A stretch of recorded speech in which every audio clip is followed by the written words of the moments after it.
Um, we had, let's see, we have the fire engines, the hand-drawn hand pumpers would go to a fire, or they would go to where the water was, and then they would lay hose from the engine to where the fire was.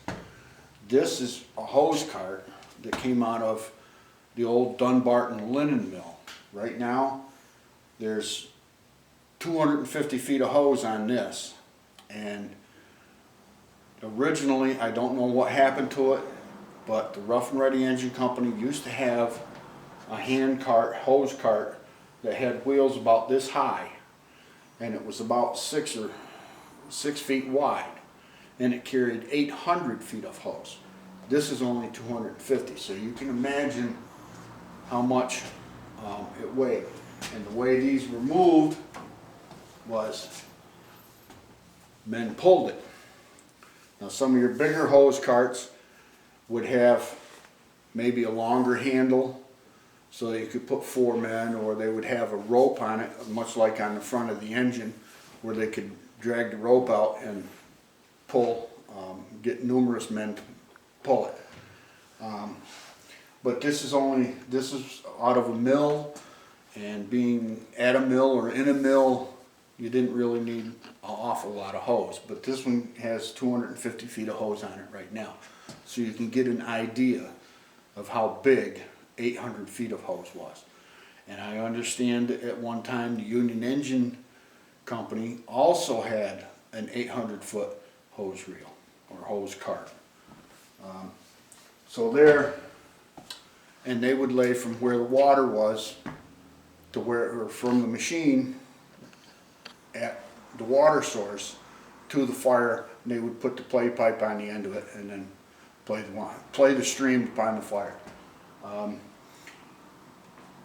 Along with the hose cart, they had, I spoke of our alerting systems, the plectrons and the fire phones and that earlier.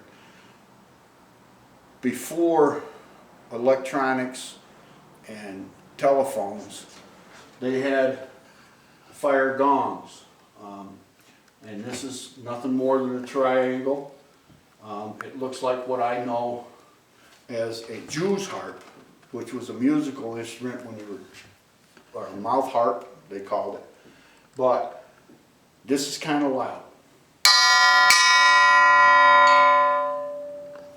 That was one of the early versions of fire alarm system. They would ring this, and somebody stand here and ring it until they couldn't hear anymore, and the firemen would come running.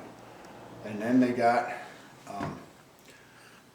somewhere around the 1880s, the Rough and Ready got this bell put on their building. And when we moved over here in 1904, this bell came with us. And in 1964, they took it off of this building and brought it in here, because the pigeon poop inside the cupola where the bell was got so deep that they couldn't ring the bell. Now you might want to hold your ears on this one.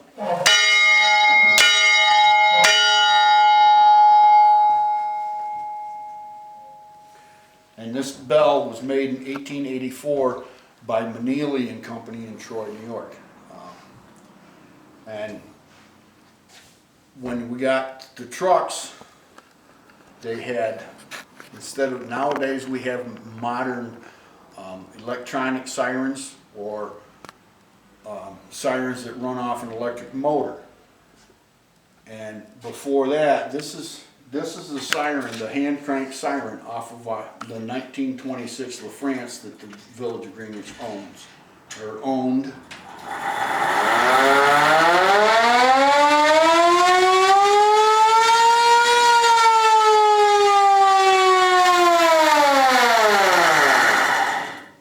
And like the vehicle it was on, it has brakes, so you can stop it.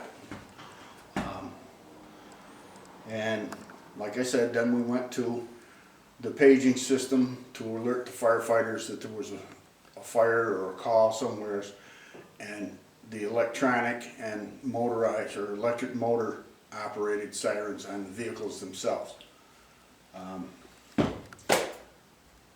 I guess that's it. Okay.